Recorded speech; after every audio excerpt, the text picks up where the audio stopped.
If you want to update your survival kit for the 21st century, stay tuned.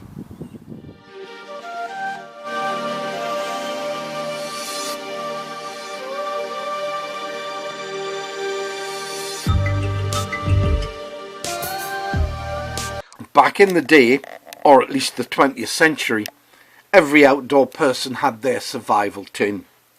The old tobacco tin was supposed to keep all the gear you needed and be able to cook food and water. However, it wasn't big enough. My answer eventually was to keep all the emergency equipment in a small plastic bag in the top pocket of my jacket. This was the survival tin, some adhesive dressings, a pair of earplugs for sleeping in groups, and a mosquito net. To remind me when to place certain items, I put the dates of replacement on the tape that kept the tin waterproof. On the bottom I put a list of contents in case I forgot, and also a striking patch for strike anywhere matches. To make the tin more obvious and to provide a marker, I covered one side with day-glow tape. The main problem, apart from not being able to use it as a heating container, was that it was difficult to open because you had to take the tape off all the time. In the 21st century, I was given a plastic box that had an O-ring seal and was easy to open. This I decided would be investigated as a replacement for the metal survival tin.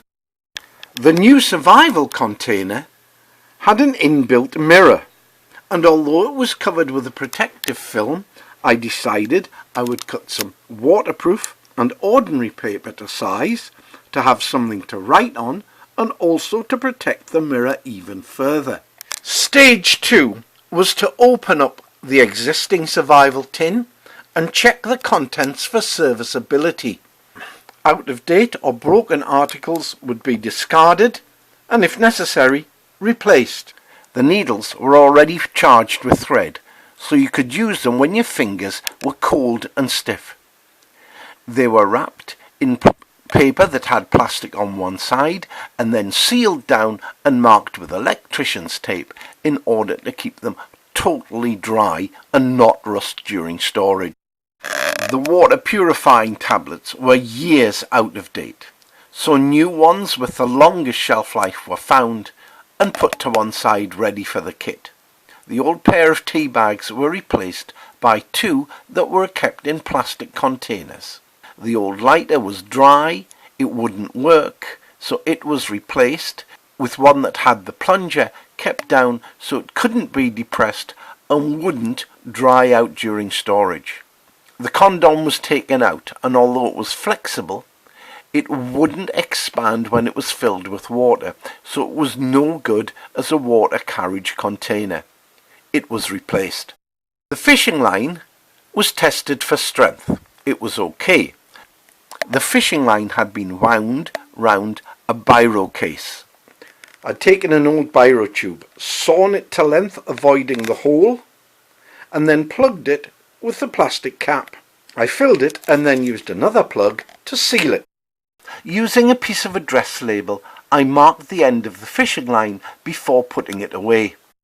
This would allow me to find the end and secure it so it wouldn't unravel.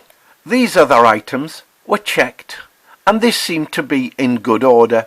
Although it may seem a little strange, every item has been carefully selected to have one or more uses. As the container is a little bit bigger, I shall decide on what new items to put into the kit to make it even more effective.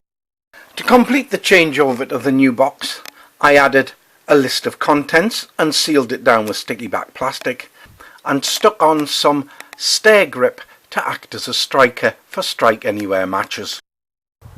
So check out your kit, get out there, get training.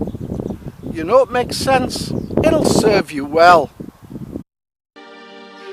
Thank you for watching, commenting and subscribing. Thank you to all my subscribers, old and new.